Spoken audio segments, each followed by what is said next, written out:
So students, today we'll start with our next chapter of section B, Indian Economic Development, that is chapter number 6, Economic Reforms since 1991 और New Economic Policy।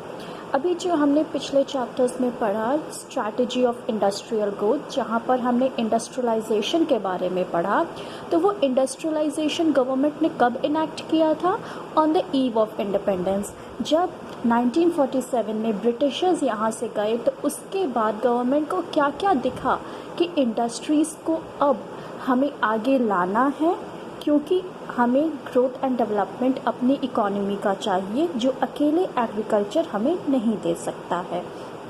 ठीक है, तो industries को फिर वो start किए, उसके लिए नए नए रूल्स रेगुलेशंस बनाए गए, कैसे हमारी जो होम इंडस्ट्री है, डोमेस्टिक इंडस्ट्री है, उसको कैसे प्रोटेक्ट करना है, कैसे ट्रेड फॉलो करना है, ये सब चीज़ें थी। लेकिन जब इंडस्ट्रीज़ का ग्रोथ डेवलपमेंट उनकी फंक्शनिंग देखी गई तो उसके बाद 1950 से हमने क्या किया, हमारे 5 ईयर प्लान्स आ गए थे।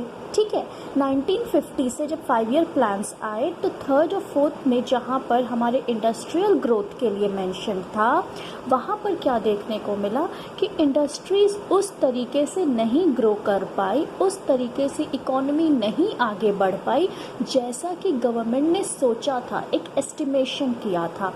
तो उसके लिए गवर्नमेंट ने क्या किया, एक इकोनॉमिक पॉलिसी को लॉन्च किया, या इकोनॉमिक रिफॉर्म्स जिसको हम कह सकते हैं, 1991 में। अब हम उसके बारे में पढ़ते हैं कि what was that economic reform all about. Economic reform का मतलब क्या, जो इकोनॉमी को चेंज करने के लिए रेगुलेशंस लाए जाएं, अमेंडमेंट्स लाए जाएं, that are called your economic reforms. Definition हम इसकी देख लेते हैं। A set of economic policies directed to improve the pace of growth and development। ठीक है, एक सेट ऑफ इकोनॉमिक पॉलिसीज़ जो होती हैं, जिनका काम होता है जो स्पीड है ग्रोथ एंड डेवलपमेंट की, उसको एक्सेलरेट कर सके, उसकी स्पीड बढ़ा सके। ठीक है, the crisis were seen in 90s। ठीक है, 1990s में क्राइसिस देखे गए इंडस्ट्री में, जिसके बाद the NEP new economic policy was launched for the same. जब क्राइसिस देखा गया इंडस्ट्री में तो उसके बाद न्यू इकोनॉमिक पॉलिसी को जो है 1991 में लॉन्च कर दिया गया। Now what were the elements of NEP? इसको कैसे आप याद रखेंगे? LPG। ठीक है, जब भी आपसे पूछा जाएगा what are the elements of new economic policy, आप सीधे लिखेंगे LPG, liberalisation, privatisation and globalisation. ठीक है, अब हम देखते हैं लिबरलाइजेशन होता क्या है। लिबरलाइजेशन का मतलब है it was adopted in place of licensing. ठीक है, लिबरलाइजेशन का मतलब होता है जहाँ पर हम पहले, याद होगा आपको पिछले चैप्टर में मैंने पढ़ाया था, जहाँ पे हमें जो प्राइवेट एंटरप्राइजेस होते हैं उनको लाइसेंस देना होता है, उनको गवर्नमेंट से लाइसेंस लेना होता है जब उनको अपना नया एंटरप्राइज है उनको इस्टेब्लिश करना है। तो वहाँ पे उस लाइसेंसिंग की जो हमारी रूल्स एंड रेगुलेशन थी उसको हटाकर उसकी जगह पे लिबरलाइजेशन को अप्लाई कर दिया गया। Next, privatisation. It was adopted in place of quotas. क्या होता था कि कुछ कुछ हमारे जो सेक्टर्स थे जो बेसिकली पब्लिक सेक्टर को दे दिए गए थे, जिन पे हक सिर्फ पब्लिक सेक्टर का था, उस पर प्राइवेट सेक्टर काम नहीं कर सकते थे, तो उन जगहों को हटा दिया गया। जो कोटास फिक्स किए गए थे पब्लिक सेक्टर के लिए, उसको हटाकर उसकी जगह पर प्राइवेटाइजेशन को अप्लाई करना। नेक्स्ट है आपका ग्लोबलाइजेशन।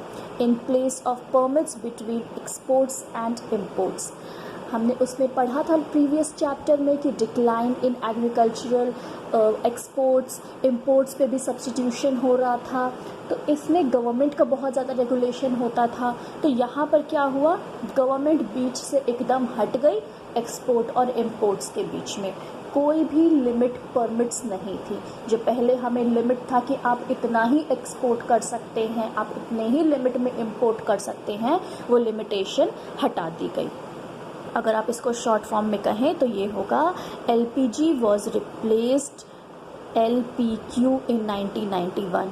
जो आपका यहाँ पर लाइसेंसिंग था, कोटा था और परमिट था, इस लाइसेंस कोटा परमिट, ये जो LPQ था, इसको LQP को हटाकर उसकी जगह पर लिबरलाइजेशन, प्राइवेटाइजेशन एंड ग्लोबलाइजेशन के LPG ने उस जगह पे जगह बना ली थी। अब हम समझ लेते हैं डिटेल में what is liberalization, what is privatization and what is globalization। हमने वो एलिमेंट्स तो पढ़ लिए कि जब न्यू इकोनॉमिक पॉलिसी लॉन्च हुई तो उसके बेसिक एलिमेंट्स क्या थे। अब हम उसको डिटेल में पढ़ते हैं। लिबरलाइजेशन का मतलब क्या था? इसका मतलब आप समझते हैं, लिबरल हो जाना मतलब फ्रीडम एक तरीके से दे देना। लिबरल का मतलब यही होता है कि हम एक तरीके से फ्रीडम दे देते हैं, मतलब फ्रीडम फ्रॉम डायरेक्ट और physical control imposed by the government on the producing units। जो पिछले चैप्टर में आपने पढ़ा है, पिछले चैप्टर को एकदम याद करके पढ़ो तो ही ये समझ में आएगा चैप्टर।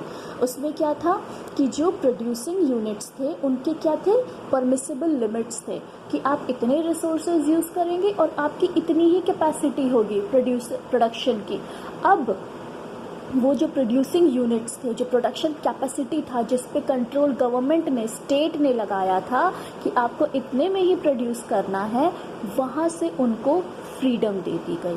अब उनके ऊपर कोई भी पाबंदी नहीं थी प्रोडक्शन की। वो जितना चाहें उतना आउटपुट दे सकते हैं, उतना प्रोडक्शन वो कर सकते हैं। Next, Before 1991, private enterprises were ruled by government by imposing rules and regulations, license, restrictions on investment, etc. 1991 के पहले क्या क्या होता था?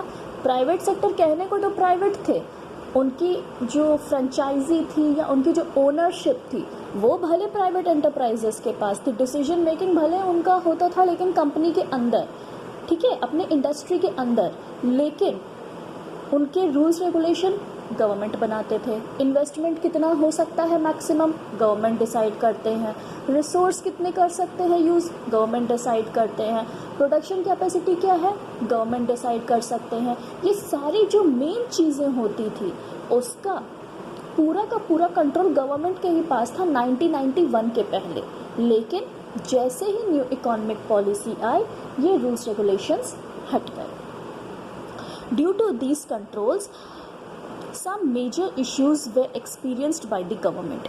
गवर्नमेंट को क्या हुआ कि जब इतने सारे रेस्ट्रिक्शंस, पब्लिक तो उनके कंट्रोल में था ही, गवर्नमेंट के कंट्रोल में, लेकिन जब उन्होंने प्राइवेट में भी इतने सारे रेस्ट्रिक्शंस लगा दिए थे ना, तो उन्होंने बहुत सारी चीज़ें ऐसी एक्सपीरियंस की कि जिसकी वजह से एफिशिएंसी कम हो रही थी इन प्राइवेट एंटरप्राइजेस की। तो इसके बाद उन्होंने क्या किया, controls gave rise to corruption and inefficiency. यहाँ पे क्या होता था, जब इतने ज़्यादा कंट्रोल होने लगा तो लोग क्या करते थे, ब्राइब देने लगे। जो पब्लिक एंटरप्राइजेस के ओनर्स थे उन्होंने क्या किया, जो उनके आसपास में जो प्रोडक्शन कैपेसिटी को जो कंट्रोल करते हैं या देखते हैं, उनको वो ब्राइब देने लगे कि ठीक है आप ये 2 लाख ले लीजिए, हमारा जो परमिसिबल लिमिट है हम उससे थोड़ा ज़्यादा और प्रोडक्शन कर लेंगे। ऐसे ऐसे धीरे धीरे करप्शन होने लगा, इनएफिशिएंसी बढ़ने लगी। क्यों? गवर्नमेंट तक तो पूरी बात पहुंचती नहीं थी, लोग आपस में साठ गांठ बिठाकर ऐसे ही काम कर लेते थे। अब लाइसेंस उनको इश्यूड है, कौन बार बार आता है पेट्रोलिंग पे, या कौन से इंस्पेक्टर बार बार आके चेक करते हैं। तो उस टाइम पर क्या करते थे, अगर बाई चांस कोई चेक करने के लिए आ गया, उसको उन्होंने थोड़े से पैसे पकड़ा दिए कि हाँ ठीक है हम थोड़ा लाइसेंस के अपने अगेंस्ट काम कर रहे हैं, आप इतना पैसा ले लीजिए, आप गवर्नमेंट को कोई नोटिस मत दीजिएगा इसके बारे में। और वो क्या करते थे, उतने एक्स्ट्रा आउटपुट से वो फिर इतना प्रॉफिट कमा लेंगे। तो वो ब्राइब देना तो उनके लिए कोई घाटे का सौदा होता नहीं था वहाँ पर। तो ये सब चीज़ें थी जो गवर्नमेंट को समझ आई। GDP suddenly started falling. इसकी वजह से क्या होता था, जो जीडीपी था वो हमारा धीरे धीरे गिरने लगा और 1991 के आसपास उन्होंने ऑब्जर्व किया कितनी ज़्यादा क्राइसिस हो रही है इंडस्ट्रीज़ में। Hence, NEP was introduced where controls and restrictions were replaced by market forces demand and supply। जो हमारे कंट्रोल होते थे, जो गवर्नमेंट कंट्रोल करते थे, उन्होंने लगा रखे थे अपने कंट्रोलिंग टूल्स, रेगुलेशंस, उसको उन्होंने हटा दिया और अब मार्केट फोर्सेस जो थे वो डिसाइड करते थे जो फ्लो ऑफ इंडस्ट्री है उसको। एनईपी में ये इनैक्ट किया गया कि जो मार्केट डिमांड है, मार्केट सप्लाई है, वही पब्लिक एंटरप्राइजेस का जो आपका फंक्शनिंग है उसको वो इन्फ्लुएंस करेगी। ठीक है, अब जो हमारे रिफॉर्म्स लिबरलाइजेशन के अंदर आए वो हम देख लेते हैं, कैसे कैसे रिफॉर्म्स आए, कैसे कैसे चेंजेस लाए गए। Industrial sector reform, industry sector में कैसे कैसे चेंजेस आए, फिनेंशियल सेक्टर में कैसे कैसे चेंजेस आए, fiscal reforms and external sector reforms. ठीक है, मतलब ये जो 4 तरीके के हैं इनमें इकोनॉमिक रिफॉर्म्स अंडर लिबरलाइजेशन हुआ। ठीक है, अब पहला हम देखते हैं industrial sector reforms. Industry sector में कैसे कैसे कौन कौन से चेंजेस को लाया गया। पहला हमारा चेंज था abolition of industrial licensing. In July 1991 with launch of the NEP, the need for license was abolished except for 5 industries that were liquor, cigarette, defense, industrial explosives and dangerous chemicals। क्या हुआ, सबसे पहले जो industrial sector में जो changes लाने थे उसमें पहला चेंज ये लाया कि जितने सेक्टर्स पहले सिर्फ पब्लिक के लिए रिजर्व्ड थे, जिसमें प्राइवेट एंटरप्राइजेस अपनी इंडस्ट्री नहीं स्टार्ट कर सकते, वो बैरियर को ख़त्म कर दिया गया। अगर प्राइवेट सेक्टर भी चाहता है तो वो भी सारी चीज़ों को प्रोडक्शन मैन्युफैक्चर कर सकता है, इंडस्ट्री सेट कर सकता है, लेकिन उस पर भी एक रूल रेगुलेशन था कि 5 इंडस्ट्री को छोड़कर ये 5 ऐसी इंडस्ट्री हैं जिस पे ओनरशिप सिर्फ गवर्नमेंट की रहेगी, प्राइवेट एंटरप्राइज उसमें नहीं प्रोड्यूस कर सकता। वो कौन कौन से थे? Liquor, cigarette, defence, industrial explosive and dangerous chemicals. ये ऐसे 5 सेक्टर्स थे जिन पर अभी भी आपके जो पब्लिक सेक्टर हैं उन्हीं का ओनरशिप है। अगर कोई भी पर्सन इन 5 सेक्टर का प्रोडक्शन करते हुए पकड़ा जाता है, so he is bound to be against the law और उस पर पेनल्टी लग सकती है। लॉ एनफोर्समेंट हो सकता है कि उन्होंने एक लॉ जो है उसको ब्रेक किया है, क्योंकि ये 5 चीज़ें कोई भी प्रोड्यूस नहीं कर सकता without the involved in the government sector. ठीक है, और जो लाइसेंस थे उसको पूरी तरीके से हटा दिया गया। नेक्स्ट है आपका कॉन्ट्रैक्शन ऑफ पब्लिक सेक्टर। ठीक है, under the NEP the reserved public sector were reduced from 17 to 8 and later in 2010-11 were reduced to 2, that is atomic energy and railways। ठीक है, क्या होता था कि जो पब्लिक सेक्टर के लिए पहले रिजर्व थे 17 इंडस्ट्रीज़, वो रिजर्व करके 8 इंडस्ट्रीज़ कर दिए गए, और 2010 और 11 आते आते जो ये 8 इंडस्ट्री सिर्फ पब्लिक के लिए बची थी, इनमें से 6 और दे दिए गए प्राइवेट के लिए, और अब सिर्फ 2 ऐसे सेक्टर्स हैं जिस पे पूरा कंट्रोल गवर्नमेंट का है, that is your atomic energy and Railways. लेकिन अब सुनने में ये भी आ रहा है कि रेलवेज़ हैं वो भी प्राइवेटाइजेशन की पूरी कगार पर हैं, इनफैक्ट हो गए हैं। ठीक है, तो अब हमारे पास सिर्फ 2 सेक्टर हैं जिसमें जो प्राइवेट एंटरप्राइजेज हैं वो दखल नहीं दे सकते, that is atomic and Railways. Railways अभी आपके सिलेबस के अकॉर्डिंग जो है वो पब्लिक सेक्टर में है, तो अभी आप इसको पब्लिक सेक्टर में ही मेंशन करेंगे। ठीक है, आगे बढ़ते हैं। नेक्स्ट है आपका D reservation of production areas. ठीक है, production areas reserved for small scale units were de-reserved, market forces were allowed to look for allocation of resources। कुछ ऐसे सेक्टर्स थे, कुछ ऐसी चीज़ें थी जो सिर्फ स्मॉल स्केल इंडस्ट्री के लिए बचा के रखी गई थी, लेकिन अब ऐसा नहीं था। अब उनके लिए कुछ भी रिजर्वेशन नहीं रखे गए हैं, वो चाहें तो वो उसमें कर सकते हैं। अगर लार्ज स्केल इंडस्ट्रीज़ हैं वो भी चाहें तो उन चीज़ में प्रोडक्शन कर सकते हैं। रिजर्वेशन अब नहीं है स्मॉल स्केल इंडस्ट्रीज़ के पास। Expansion of production capacity. As the industries were forced from license, they were also free from the production capacity regulation. Now, their choice was to what to produce and how to produce। ठीक है, expansion capacity मतलब कि जो पहले permissible limits दिए जाते थे licence में कि आप इतने में ही प्रोडक्शन करेंगे, इतनी कैपेसिटी का ही आप प्रोडक्शन करेंगे, उसको आप एक्सीड नहीं कर सकते, वो प्रोडक्शन कैपेसिटी के जो लिमिट्स थे उसको हटा दिए गए। अब जैसे लाइसेंस हटा वैसे उनके ये लिमिट्स भी हट गए, अब वो जितना चाहें उतना प्रोडक्शन कर सकते हैं। नेक्स्ट है freedom to import capital goods. Liberalization gave the freedom to import capital goods in order to upgrade technology. No hindrance was seen by the government in international agreements।